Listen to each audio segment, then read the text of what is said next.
September 17th, 1944. Peleliu Island, 72 hours after landing. Private First Class Robert Thompson of the 1st Marine Division crouched behind a coral ridge, his hands trembling as he held the wand of an M2 flamethrower. The tanks on his back held 4 gallons of napalm, enough for maybe 7 seconds of fire. Ahead, cut into the white limestone cliff, a cave entrance stared back like the mouth of hell itself. The Japanese inside had already killed 6 men from his squad. Machine gun fire poured from the slanted opening, designed specifically to deflect grenades. Artillery couldn't touch it. Bazookas bounced off the reinforced entrance. Even the Sherman tanks had failed, their 75mm shells cracking against solid rock but leaving the defenders untouched. Thompson's sergeant looked at him, then at the flamethrower. The message was clear. Fire was the only answer. If you're enjoying this deep dive into the story, hit the subscribe button and let us know in the comments from where in the world you are watching from today. He crawled forward, each movement drawing closer to the cave's killing zone. The heat was already unbearable. Peleliu's sun pushed temperatures to 115 degrees. The coral tore through his uniform, shredding fabric and skin. 50 yards, 40, 30. Then he pulled both triggers. The rear trigger released pressurized fuel through the wand. The front trigger ignited a pyrotechnic cartridge. What emerged was not flame but liquid fire. A jet of burning napalm, 2,000 degrees of heat, screaming toward the cave at 40 yards distance. The stream hit the entrance and crawled inside, clinging to walls, ceiling, equipment. For 3 seconds, Thompson held the triggers. The napalm flowed like water but burned like thermite. Then came the screams. Japanese soldiers stumbled from the cave, uniforms ablaze, skin melting. Some carried grenades, determined to die killing Americans. Machine guns cut them down before they reached the Marines. When silence finally came, Thompson collapsed behind the ridge, the empty flamethrower still strapped to his back. The cave was silent, but ahead, across the nightmare landscape of Brogol Mountain, 500 more caves waited. The Americans called it Bloody Nose Ridge. The Japanese had another name, Emperor's Fortress. For the men ordered to take it, the question was not whether they would win, it was whether they would survive. And against bunkers that artillery could not crack, the M2 flamethrower became the only weapon that mattered, the weapon that burned at 2,000 degrees, the weapon that turned Japanese confidence into ash. Peleliu was supposed to be easy. Major General William Rupertus, commander of the 1st Marine Division, promised his men a quick operation. 3 days, maybe 4. Then back to base. The intelligence reports supported his optimism. Aerial photos showed gentle hills, a small airfield, maybe a few thousand defenders. What could go wrong? Everything. The Americans had no idea what Colonel Kunio Nakagawa had built. Unlike previous island battles, the Japanese had abandoned their traditional tactics. No more banzai charges, no more defending the beaches to the last man. Nakagawa understood that such attacks wasted lives for nothing. Instead, he turned Peleliu into a fortress. The Brogol Mountain Complex, a collection of ridges and valleys rising 300 feet above the island, became his strong point. Engineers spent months carving 500 caves into the limestone, connecting them with miles of tunnels. These were not natural caves, they were engineered positions, each designed to maximize killing power while minimizing vulnerability. Entrances were cut at angles to prevent grenades from rolling inside. Sliding steel doors, salvaged from naval installations, protected artillery pieces and machine guns. Ventilation shafts allowed air circulation even when entrances were sealed. Ammunition and food stockpiles could sustain defenders for weeks. Some caves connected to others through tunnels, allowing Japanese soldiers to evacuate positions under fire and reoccupy them later. It was a honeycomb system, interlocking fields of fire that covered every approach. The numbers revealed the scale of preparation. Nakagawa commanded approximately 10,900 troops, including the veteran 2nd Regiment of the 14th Infantry Division, transferred from Manchuria specifically for this defense. These were not green recruits, but experienced soldiers who had trained for months. Engineers reinforced the caves with concrete where possible, installed machine gun mounts, and positioned mortars to cover the airfield and beaches below. The Japanese also had 81mm and 150mm mortars, 20mm anti-aircraft cannon, and even light tanks hidden in cave complexes. The defensive philosophy was simple but brutal. Force the Americans into a war of attrition, make them pay in blood for every foot of coral. Nakagawa's orders were explicit: hold Peleliu until the enemy exhausted themselves. No retreats, no surrenders, fight from the caves until death. The Emperor's soldiers accepted these terms without question. What the Japanese did not expect was American industry's answer to caves. The M2 flamethrower. Developed in 1944 by the Chemical Warfare Service, the M2 was a revolutionary weapon. Unlike earlier flamethrowers that used gasoline, the M2 used napalm, a thickened fuel invented by Harvard chemists in 1942. Napalm was a sticky gel made by mixing gasoline with aluminum soap compounds. When ignited, it burned at temperatures reaching 2,190 degrees Fahrenheit. Regular gasoline burned fast and splashed unpredictably. Napalm clung to surfaces. It stuck to walls, equipment, flesh. Water could not extinguish it. Trying to wipe it off only spread the flames. The M2 system itself was elegant in its simplicity. A soldier carried 2 fuel tanks on his back, each holding 2 gallons, plus a smaller nitrogen tank for pressure. Total weight when loaded, 70 pounds. The wand, held like a rifle, had 2 triggers. The rear trigger released pressurized fuel through the gun. The front trigger ignited a pyrotechnic cartridge mounted in the nozzle. 5 cartridges per mission. Each burned for several seconds. Pull both triggers simultaneously, and napalm jetted out in a tight stream, igniting as it left the nozzle. The specifications were precise. Effective range: 20 yards with liquid fuel, 40 yards with napalm. Burn time: 7 to 10 seconds total, depending on how the operator controlled the triggers. Each burst consumed about half a gallon. Short, controlled bursts were doctrine. One long, continuous stream wasted fuel and exposed the operator to enemy fire. The weapon's weakness was obvious. The man carrying it became a priority target. Japanese snipers learned quickly: shoot the flamethrower operator first. If hit, the fuel tanks could rupture, cooking the Marine alive in his own weapon. But the psychological impact outweighed the danger. Flamethrowers terrified defenders in a way artillery never could. Shells might kill instantly. Fire promised agony. Japanese soldiers who survived flamethrower attacks described the horror. One wrote in his diary, "The fire comes through the smallest opening. It eats the air. We choke before we burn."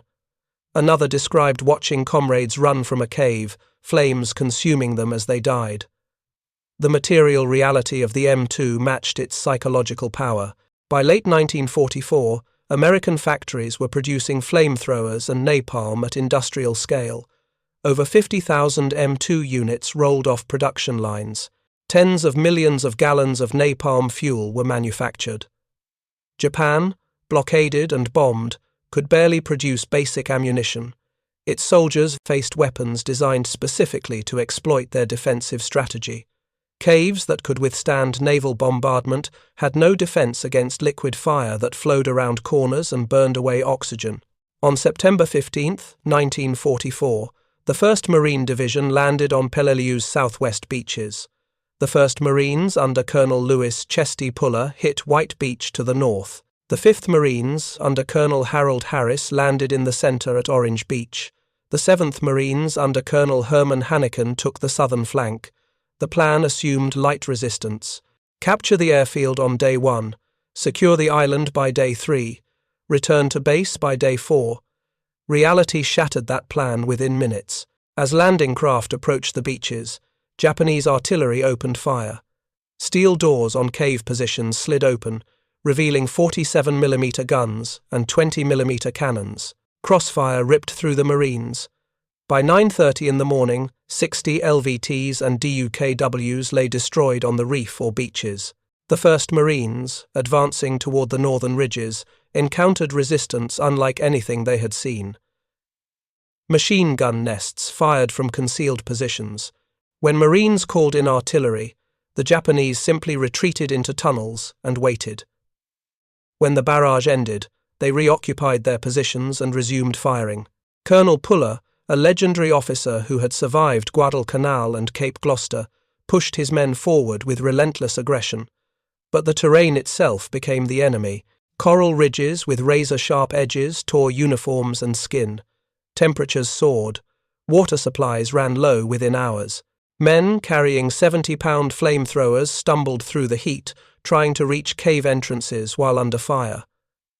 The 5th Marines captured the airfield on day 2, but at terrible cost. Japanese mortars from Umabrogel Mountain rained shells on the exposed runway. Every advance drew fire from multiple positions. By day 4, the 1st Marines had suffered 1,749 casualties. Out of approximately 3,000 men, more than half were dead or wounded. Puller's regiment was combat ineffective. General Roy Geiger, commander of 3rd Amphibious Corps, visited Puller's command post and realized the colonel was, in one historian's words, out of touch with reality. The Marines had to be pulled off the line, replaced by the Army's 321st Infantry Regiment. The battle Rupertus promised would take 4 days had barely started. The heart of Peleliu's defence was Umabrogel Mountain. The Marines renamed it Bloody Nose Ridge, a title earned in blood. The ridges were honeycombed with positions. Attacking meant advancing through narrow defiles where Japanese defenders could fire from above and behind. Grenades rolled down slopes, exploding among advancing troops. Machine guns swept every approach. Artillery zeroed in on choke points, and the caves themselves seemed impregnable. Naval bombardment had failed. Battleship shells weighing over a ton smashed into the ridges, pulverizing coral but leaving the defenders unharmed in their reinforced positions. Airstrikes proved equally futile. Bombers dropped high explosives, cratering the landscape but achieving little against targets hidden underground. The cave's angled entrances deflected blast waves. Ventilation shafts dispersed gas. The Japanese had built positions that conventional weapons could not destroy. Marines advancing with rifles and grenades suffered catastrophic casualties. One company lost 80% of its men in a single day trying to take a single ridge. The mathematics of attrition favored the defenders. For every yard gained, Americans paid in lives. Then came the flamethrowers. Marine combat engineers, trained in the use of the M2, developed tactics specifically for Peleliu's caves. The standard method was brutal but effective. First, reconnaissance. Identify the cave entrance. Determine firing. Angles. Second, suppression. Machine guns and rifles would pour fire into the opening, forcing defenders back from the entrance. Third, approach. The flamethrower operator, accompanied by a rifleman for protection, would crawl to within 40 yards of the target. Fourth, the burn. But Peleliu's Marines refined the technique further. They discovered that spraying unlit napalm into a cave, then waiting a few moments for the vapors to permeate the interior, created a more devastating effect. Once the cave filled with flammable vapor, a white phosphorus grenade or satchel charge would be tossed in. The explosion ignited the napalm in a massive fireball. The rapid combustion consumed all available oxygen. Defenders who avoided the flames suffocated as their lungs collapsed. Those who survived both fire and asphyxiation would sometimes emerge, grenades in hand, making suicide runs toward Marine positions. Riflemen waited for them, cutting them down in crossfire. The tactic worked, but at terrible cost. Flamethrower operators became priority targets. Japanese snipers learned to recognize the distinctive silhouette of a man carrying fuel tanks. Many operators died before reaching effective range. Those who succeeded often watched in horror as Japanese soldiers, skin ablaze, staggered from caves screaming. One Marine wrote decades later, "The screams stay in your ears. You never forget the smell of burning flesh. We hated using it, but it saved our lives." If you find this story engaging, please take a moment to subscribe and enable notifications. It helps us continue producing in-depth content like this. The flamethrower teams operated under a simple if deadly doctrine. 2 men per team. One carried the M2. The other provided security with a rifle or Thompson submachine gun. They advanced under covering fire, using craters and coral outcroppings for concealment. The trick was timing. Move too soon, and snipers would drop you before you reached range. Wait too long, and the defenders would toss grenades or concentrate fire on your position.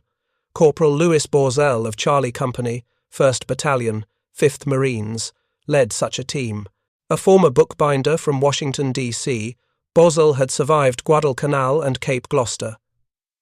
Peleliu was different. The Japanese weren't charging into American guns anymore. They waited in caves, invisible until the last moment. On September 28th, Borzell and his men approached a cave on the northwestern tip of the island. Intelligence reported a sniper position inside. 3 Marines had already died trying to eliminate it. Borzell's team set up the standard procedure. Riflemen laid down, suppressing fire. The flamethrower operator moved into position, dosing the cave interior with unlit napalm. They waited 30 seconds, letting the vapors build. Then Borzell ordered the phosphorus grenade. What happened next was chaos. The grenade ignited the napalm, and the cave erupted in flame. But not all the defenders died. 3 Japanese soldiers emerged from the smoke, grenades in hand, running full speed toward the Marines. The first attacker made it close enough that his grenade wounded several men before rifle fire cut him down. The second died in a hail of bullets. The third threw his grenade directly at Borzell's position. Without hesitation, Borzell threw himself on the grenade, absorbing the full blast with his body. He died instantly. The Marines he saved, including Private First Class Robert Lyman, survived. Lyman would later receive the Medal of Honor at Okinawa, carrying forward the sacrifice he witnessed at Peleliu. Borzell received the Medal of Honor posthumously. His death illustrated the brutal arithmetic of cave warfare. Even successful attacks cost lives. By late September, the Marines realized they needed heavier firepower. Man-portable flamethrowers worked, but operators died too easily. The solution arrived in the form of tank-mounted systems. The Army had deployed LVT-4 Amtraks fitted with large flamethrowers at Peleliu. These amphibious vehicles carried 290 gallons of napalm, enough for sustained burns. Later, Sherman tanks equipped with the Ronson flamethrower system joined the battle. These flame tanks could approach caves under armor, immune to small arms fire. The tank flamethrowers transformed the battlefield. Where a man with an M2 could fire for 7 seconds before running dry, a flame tank could burn for minutes. The range was devastating. Some systems could project napalm up to 150 yards, turning entire hillsides into infernos. The 2nd Tank Battalion operated these weapons on Peleliu, and Marines nicknamed them Satan's Shermans. Japanese defenders who had learned to target individual flamethrower operators found themselves facing 30-ton vehicles that could not be stopped with rifle fire. The psychological impact on Japanese defenders was profound. Diaries recovered after the battle revealed growing despair. One corporal wrote, "The fire machines have come. We cannot stop them. The flames reach into the deepest caves. There is no escape." Another described the sound of tank engines approaching as worse than artillery. "When we hear the tanks, we know fire is coming. Some men choose to detonate grenades rather than face the flames." The tank crews themselves wrestled with the weapon's brutality. One operator recalled decades later, "We could see them running out, on fire. Some were still shooting at us even while they burned. You do what you have to do in war, but it stays with you."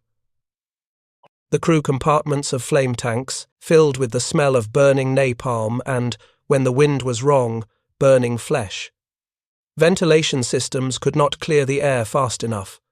Some tankers vomited inside their vehicles from the stench, yet the weapon proved indispensable. On September 26th, Marine F-4U Corsairs began operating from the captured airfield. These aircraft dropped napalm bombs on cave positions, the jellied gasoline seeping into the porous limestone and dripping into tunnels below. Then phosphorus mortar rounds would ignite it, creating underground firestorms. This marked only the second time napalm had been used in the Pacific theatre. The first had been at Tinian. At Peleliu it became standard doctrine. The Corsairs had another advantage: speed. The airfield was so close to the front lines that pilots could take off, bomb a target on Umabrogol Mountain, and land again in less than a minute. Most didn't bother retracting their landing gear. Take off, drop napalm, turn back into the landing pattern. The turnaround was so fast that ground crews could reload and rearm for another strike within minutes. Marines on the ridges could call in air support and watch napalm rain down on cave positions just hundreds of yards away. The napalm bombs served a dual purpose. They cleared vegetation that concealed spider holes and individual fighting positions. Japanese soldiers would dig shallow pits, cover them with branches and coral, and wait for Marines to walk past. Then they would open fire from behind. Napalm solved the problem with horrifying efficiency. The burning gel ignited jungle growth, and the fires consumed everything. Spider holes became crematoriums.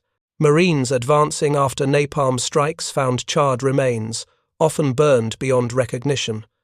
But caves remained the primary challenge. By early October, the 1st Marine Division had suffered over 6,000 casualties.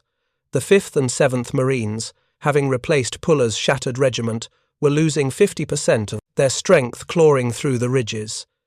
Each cave required the same brutal process: suppression, approach, burn, clear. Some caves had multiple entrances. Japanese soldiers would evacuate one position under fire and reoccupy it through a different tunnel. Marines would burn out a cave, declare it clear, then take fire from the same position hours later. Engineers developed new tactics. They would use demolition charges to seal caves after flamethrower attacks. Bulldozers pushed coral and rubble over entrances, entombing Japanese soldiers alive. Some trapped defenders detonated their own grenades, committing suicide rather than starving in darkness. Others waited, hoping to break out at night. Marine sentries posted near sealed caves would hear digging sounds, voices, sometimes screaming. When defenders did emerge, they were cut down immediately. No quarter was given, none was asked. The Army's 81st Infantry Division, having secured nearby Angar Island, sent the 321st Infantry Regiment to reinforce the Marines on September 23rd. These soldiers faced the same nightmare. Cave after cave, ridge after ridge, each yard purchased with blood. The 321st suffered heavy casualties within days. The Umabrogol complex seemed endless. Marines and soldiers gave individual ridges names: Wildcat Bowl, the Five Brothers, Waltz Ridge, Boyd Ridge. Each name represented a killing ground. Waltz Ridge saw some of the worst fighting. The position overlooked the entire northern sector of the island. Japanese mortars positioned there could hit the airfield, the beaches, and supply dumps. Taking it required a frontal assault up steep coral faces under direct fire. Marines attacked repeatedly, suffering catastrophic losses.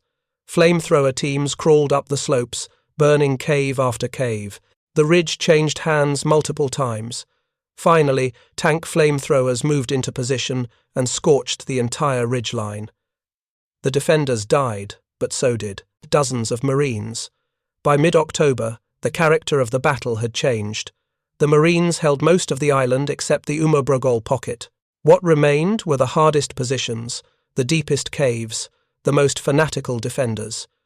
Colonel Nakagawa, directing the defense from a command cave, refused surrender offers. His orders from Tokyo were explicit: resist to the last man.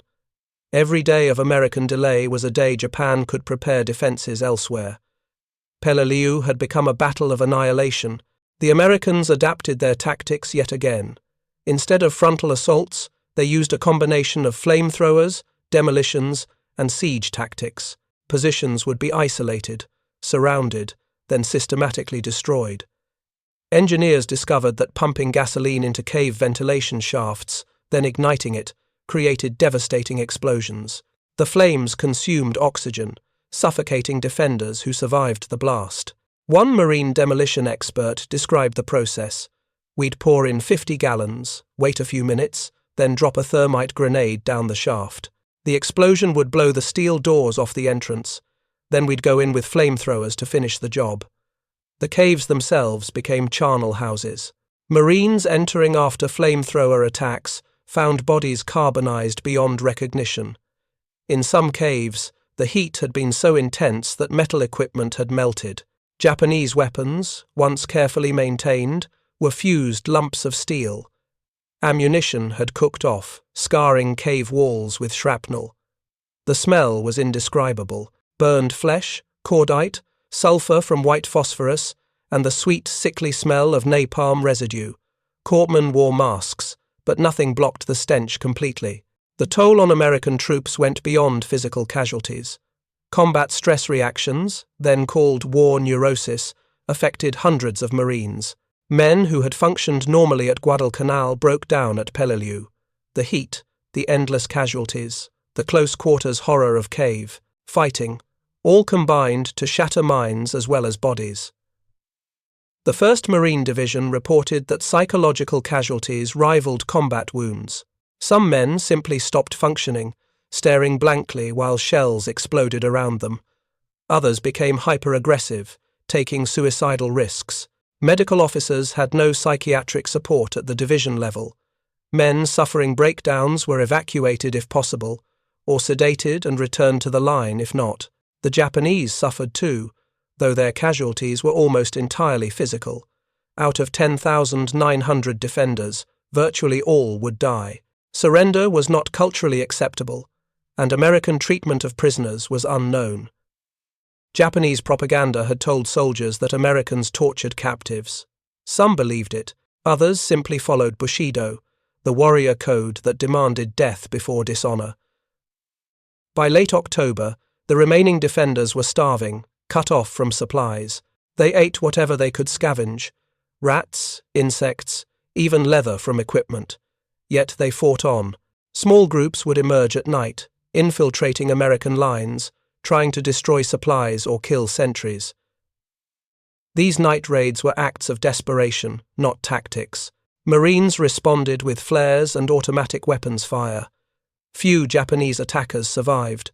Those who did retreated to caves to await the inevitable. The flamethrowers would come. They always came. On October 15th, a critical shift occurred. The 5th and 7th Marines, both reduced to half strength, were relieved by fresh Army units. The 321st and 323rd Infantry Regiments took over the assault. These soldiers brought new energy, but they faced the same brutal combat. The caves didn't care whether Marines or Army attacked. The defense remained fanatical. The flamethrowers burned just as hot. The Army units refined the flamethrower tactics further. They coordinated closely with tank flamethrowers, using the tanks to suppress positions, while infantry teams moved into close range. The synchronized assaults proved effective. Caves that had resisted weeks of Marine attacks fell in hours, but the cost remained high. The 321st Regiment suffered over 1,000 casualties in 3 weeks of fighting. The casualty rate at Peleliu exceeded 40% of all forces engaged, the highest of any Pacific amphibious assault in the war. Individual acts of heroism punctuated the grinding attrition. On October 24th, Sergeant James Henriksen of the 321st Infantry led a flamethrower team against a particularly stubborn position. The cave housed a Japanese command post with multiple machine guns. Previous assaults had failed with heavy losses. Henriksen's team approached under covering fire. The flamethrower operator was hit by a sniper 50 yards from the target. Henriksen grabbed the weapon, despite having no training on the M2, and continued the advance. He reached effective range and triggered the flamethrower. Napalm jetted into the cave entrance. Japanese soldiers emerged, firing as they burned. Henriksen held the triggers down, emptying the tanks in one continuous burst. 7 seconds of flame. When it ended, 12 Japanese soldiers lay dead. Henriksen survived, though he suffered second-degree burns from backwash. He received the Silver Star. His citation noted that his action had broken a defensive position that had held for 3 weeks. By early November, the Umabrogol pocket had shrunk to a few hundred yards. Colonel Nakagawa, still directing the defense, faced reality. His ammunition was nearly exhausted. Food was gone. Water supplies had been contaminated by American chemical attacks. Medical supplies had run out weeks earlier. Wounded defenders died from infection, unable to receive treatment. On November 24th, Nakagawa burned his regimental colors and committed ritual suicide. His final message to Tokyo reported that his regiment had fought to the last. Only a few dozen defenders remained alive in the deepest caves. The Americans declared Peleliu secure on November 27, 1944, 73 days after the landing. Major General Rupertus's prediction of a 4-day battle had proven catastrophically wrong. The cost was staggering. The 1st Marine Division suffered 1,300 dead, 5,450 wounded, and 36 missing. The 81st Infantry Division lost 208 dead and 1,393 wounded on Peleliu, plus additional casualties on Angar. Total American casualties exceeded 10,000 men. For context, the 1st Marines alone suffered 1,749 casualties in 6 days, only 6 fewer than the entire 1st Marine Division had suffered in the entire Guadalcanal campaign. Japanese casualties were near total. Of the 10,900 defenders, approximately 10,700 died. Only 202 prisoners were taken, and only 19 of these were Japanese soldiers. The rest were Korean and Okinawan laborers who had been forced to work on the fortifications. The Japanese combat troops fought virtually to the last man.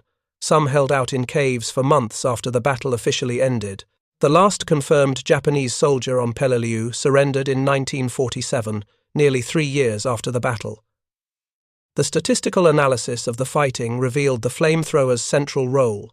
Historians estimate that flamethrowers and demolition charges accounted for over 30% of all Japanese combat deaths on Peleliu. The weapon had proven itself indispensable against fortified positions. Post-battle reports from every unit engaged emphasized the same conclusion. Without flamethrowers, Peleliu could not have been taken. The caves were simply too strong for conventional weapons. Artillery could crater the surface. Naval guns could pound the ridges. Bombs could blast the jungle. Fire could reach into the caves and kill the defenders. The weapon's effectiveness came at a price. Flamethrower operators suffered disproportionate casualties.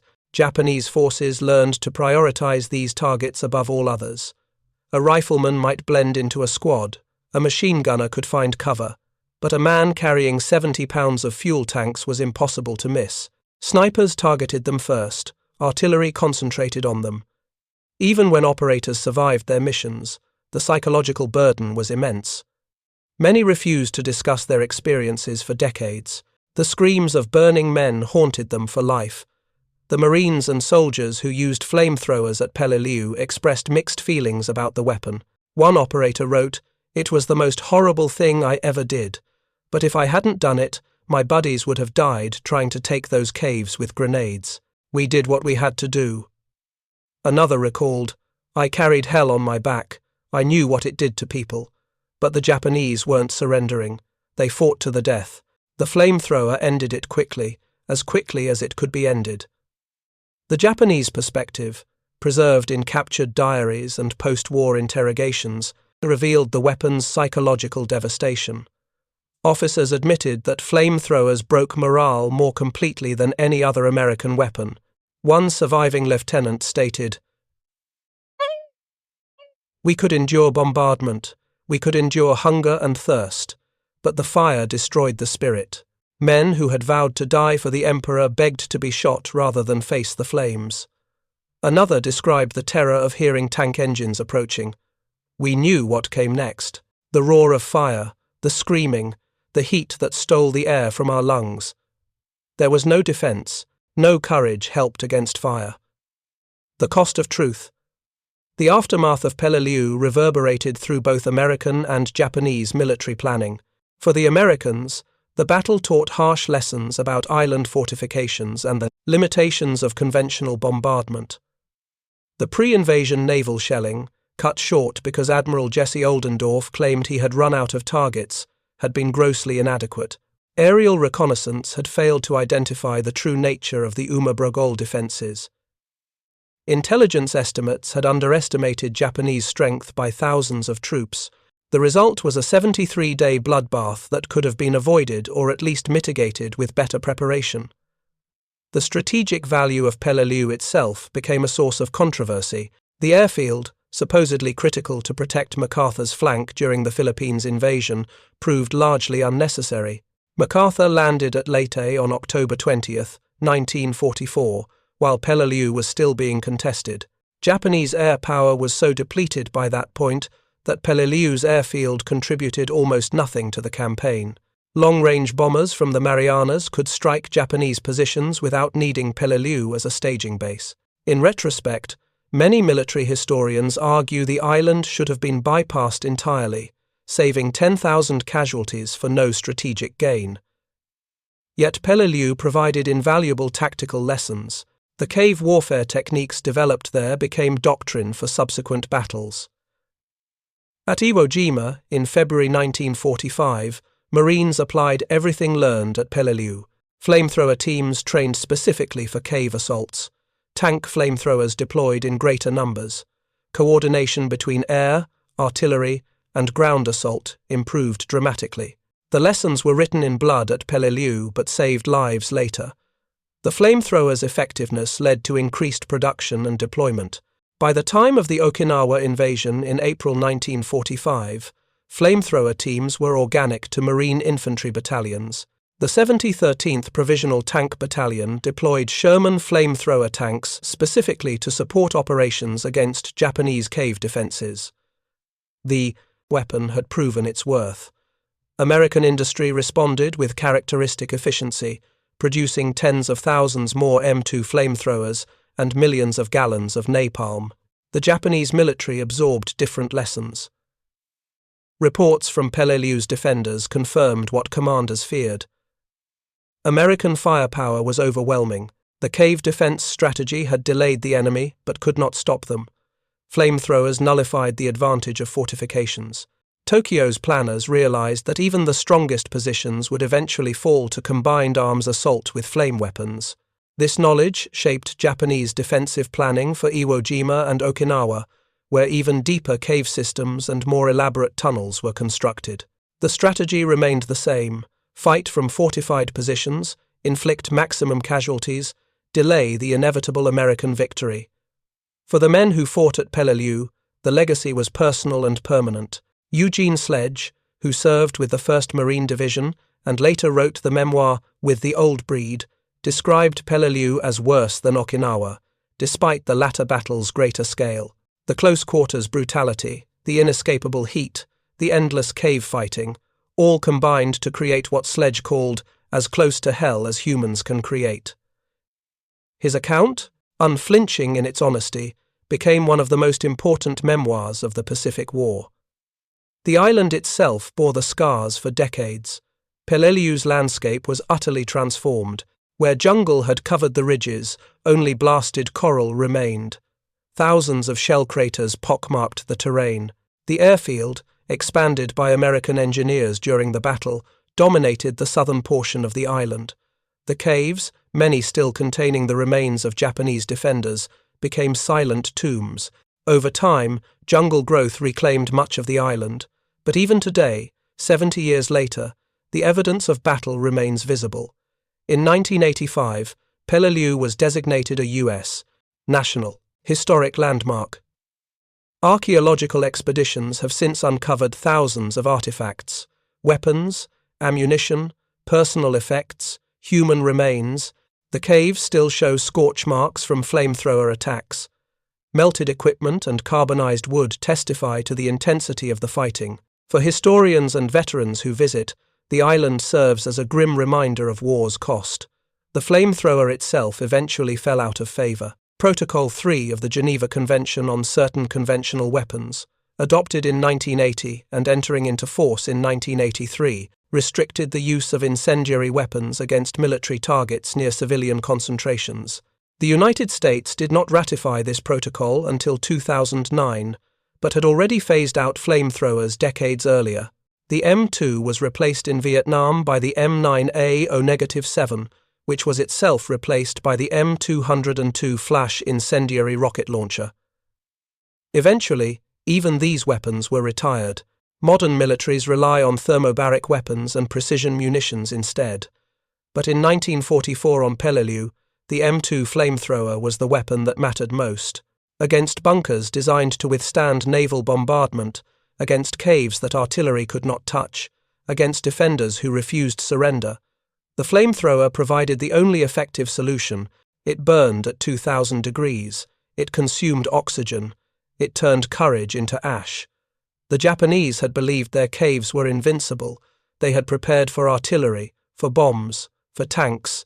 They had not prepared for fire that flowed like water and clung like glue. The numbers tell the final story. 40% casualty rate, the highest of any Pacific amphibious assault, 1,300 Americans dead, 73 days of combat, 500 caves, 10,000 Japanese defenders killed. All for an island 5 miles long and 2 miles wide, an island whose airfield proved strategically unnecessary. The battle should never have been fought, but once committed, it could only be won with fire.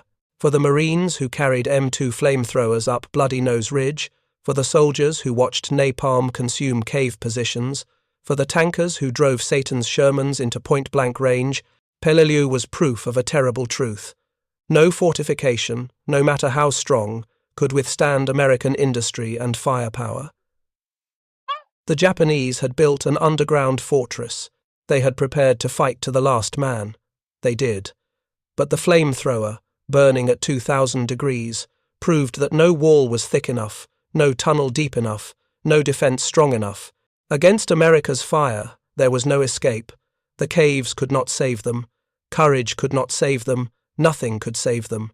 The M2 flamethrower, developed in 1944, deployed at scale for the first time at Peleliu, became the weapon that decided the battle. Not rifles, not artillery, not bombs. Fire. Liquid fire that clung and burned and consumed. The weapon that Japanese soldiers feared more than death itself. The weapon that haunted American operators for the rest of their lives. The weapon that turned Emperor's Fortress into 73 days of hell. On Peleliu's coral ridges, in caves carved from limestone, the flamethrower wrote the final chapter. 2,000 degrees of heat, 7 seconds of fuel, 40 yards of range, enough to burn away the illusion that any defense could stop the American advance. Enough to prove that war's only truth is this: industry wins. The side with more resources, more weapons, more willingness to use them, prevails. Japan's soldiers fought with legendary ferocity. They died almost to the last man. But they faced an enemy who could manufacture 50,000 flamethrowers and tens of millions of gallons of napalm. The result was never in doubt.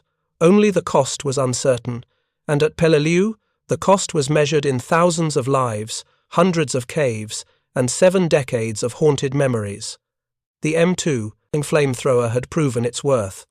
The Japanese bunkers, despite their strength, could not withstand 2,000 degrees of burning napalm. The lesson was clear, brutal, and final. Against such fire, no fortress would ever be safe again.